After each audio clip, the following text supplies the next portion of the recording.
Hello students, आज activated sludge process के हम थोड़ा सा डिटेल में और जाएंगे, फिर न्यूमेरिकल करेंगे। बट उससे पहले कुछ इंपॉर्टेंट फॉर्मूले हैं जो हमें देखने हैं। जैसे सबसे पहले हमारा HRT है, और HRT में आपका हाइड्रोलिक रिटेंशन टाइम होता है जिसको हम T से डिनोट करते हैं, और इसके यूनिट ध्यान रखना बहुत ज़रूरी है। जो आंसर आएगा वो डेज़ में आएगा, राइट। और इसका फॉर्मूला है वॉल्यूम अपॉन डिस्चार्ज। वॉल्यूम हमें यहाँ पे मीटर क्यूब में रखनी है, डिस्चार्ज क्योंकि हम डेज़ में निकाल रहे हैं तो डिस्चार्ज की यूनिट होगी मीटर क्यूब पर डे। तो सबसे पहला हमारा जो फॉर्मूला है वो है हाइड्रोलिक रिटेंशन टाइम का। देन उसके बाद हम BOD लोडिंग पे आते हैं। BOD लोडिंग को कभी कभी ऑर्गेनिक लोडिंग भी कहा जाता है। इसका जो फॉर्मूला है वो आपका ये discharge, Q for discharge, Y0 is BOD of influential, जो भी हमारा इन्फ्लुएंट होगा उसका BOD concentration, and this is your volume of the tank या वॉल्यूम। देन आपका ये फॉर्मूला लगाने के बाद जो हमें इसकी यूनिट मिलेगी, then again unit is very important. तो ये हमारा mg per litre per day और kg पर लीटर पर डे पर मीटर क्यूब, वो डिपेंड करता है कि हमने डिस्चार्ज और जो हमारा BOD कॉन्सेंट्रेशन है उसकी क्या यूनिट हमने कंसिडर की हुई है। अब जैसे यहाँ पर हम अगर डिस्चार्ज की बात करें तो जनरली हम डिस्चार्ज यहाँ पे मीटर क्यूब पर डे में रखते हैं। देन अगेन हमारी वॉल्यूम हो जाएगी metre cube, then metre cube cancel out हो जाएगा, और इसकी अगर हमने यूनिट mg पर लीटर ली है तो फाइनली ये जो निकल करके आएगा that will be mg per litre per day. और अगर हमने इसकी यूनिट फॉर एग्जांपल अगर हमने इसकी यूनिट कुछ और ली है BOD की तो वो उसी हिसाब से आएगा, but generally mg per litre रहती है तो हमने यहाँ पे mg per litre per day लिखा हुआ है। देन आपका नेक्स्ट है FM रेशियो। FM रेशियो में आपका फूड और मास का रेशियो होता है, ये मैं डिटेल में पहले बता चुकी हूँ। शॉर्ट पे इसका फॉर्मूला देखें तो Q.Y0, ये आपका वॉल्यूम और ये x। अब यहाँ पे एक चीज़ ध्यान रखनी है, जब भी हम BOD कॉन्सेंट्रेशन की बात करेंगे y से डिनोट करेंगे। अगर इन्फ्लुएंट का है तो Y0, एफ्लुएंट का है तो YE, राइट। अगर हमने x लिखा हुआ है तो x का मतलब फिर से again concentration generally mg per litre में ली जाती है, बट ये जो कॉन्सेंट्रेशन है, जैसे ये आपका BOD का कॉन्सेंट्रेशन है y, ठीक, वैसे ही x जो है वो आपका सस्पेंडेड सॉलिड्स का कॉन्सेंट्रेशन होता है, ठीक है। तो यहाँ पे जो सस्पेंडेड सॉलिड्स का कॉन्सेंट्रेशन की बात करें अगर, तो ये बेसिकली कन्फ्यूजन रहता है MLSS MLVSS में, तो आज मैं ये क्लेरिफाई कर देती हूँ पहले। अगर हम MLVSS की बात करेंगे तो MLVSS आपको सिंपली याद रखना है, हम इसको कैपिटल X से डिनोट करेंगे। और ये आपका जितना भी वॉलेटाइल सस्पेंडेड सॉलिड है, मतलब कि आपका जितना भी बायोलॉजिकली एक्टिव ऑर्गेनिक मैटर कह लीजिए या सस्पेंडेड सॉलिड, उसका कॉन्सेंट्रेशन होगा जिसको हम कैपिटल X से डिनोट करते हैं, ठीक है। तो MLVSS मतलब आपका जितना भी बायोलॉजिकल सस्पेंडेड सॉलिड है उसका कॉन्सेंट्रेशन आपके टैंक में, दैट इज़ X, MLVSS। फिर हम MLSS की बात करें, ये भी कई बार सुनने में मिलता है, तो MLVSS और MLSS में बस ये डिफरेंस है। MLVSS में हम इनऑर्गेनिक्स को कंसिडर नहीं करते, इनऑर्गेनिक सॉलिड को कंसिडर नहीं करते, और MLSS जो हमारा है XT, इसमें हम ऑर्गेनिक और इनऑर्गेनिक दोनों को कंसिडर करते हैं। जैसे अगर आप यहाँ से x का फॉर्मूला निकालेंगे तो x हमारा क्या हो जाएगा, XT माइनस XI। तो XT में हमारा टोटल ऑर्गेनिक इनऑर्गेनिक है, जब इसमें से हमने हमारा इनऑर्गेनिक माइनस कर दिया तो क्या बचेगा हमारे पास, ऑर्गेनिक।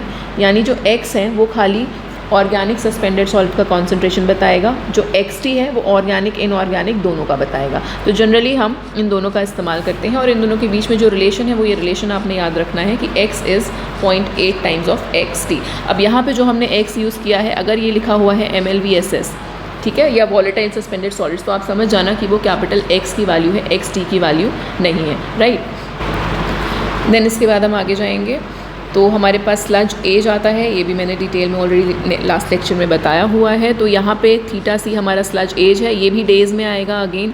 अब जब डेज़ में आना है तो बाकी वैल्यूज़ का जो हमारे पास में यूनिट रहेगा उसका हमें खास तौर पे ध्यान रखना होगा। मैंने यहाँ पे स्पेसिफिकली लिख दिया है, ये वॉल्यूम है आपका V, ये देन आपका अगेन MLVSS, और ये आपका इस बार हमें ये जो टोटल वैल्यू निकल करके आएगी ये हमारी ग्राम में निकल करके आएगी, ठीक है।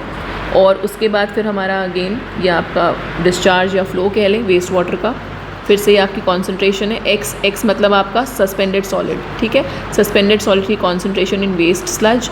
Again x is concentration of suspended solid in effluent.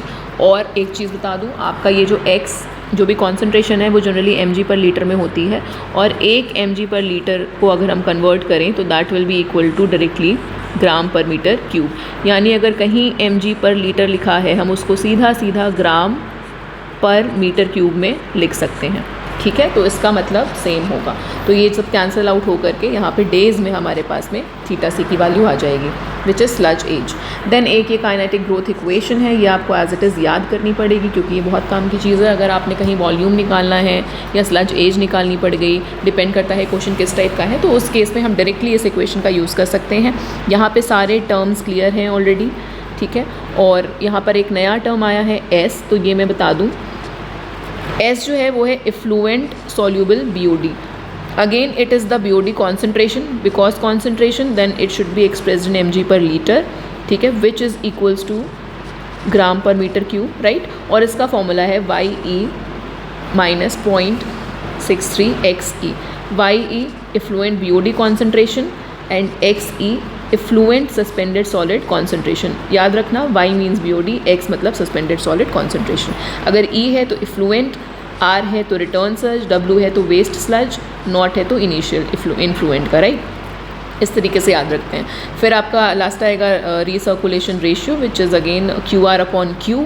इसका कोई यूनिट नहीं होगा, QR is return sludge flow, ठीक है, और जो Q होगा गिवन सीवेज फ्लो हो जाएगा। दोनों का आपका इस तरीके से हम रिलेशन को यूज़ करेंगे। अगेन अगर हमें QR नहीं पता है तो QR का हम इस या ये दो हमने रिलेशंस लिखी हैं, डायरेक्टली इसको अप्लाई करके आप QR की वैल्यू निकाल सकते हैं।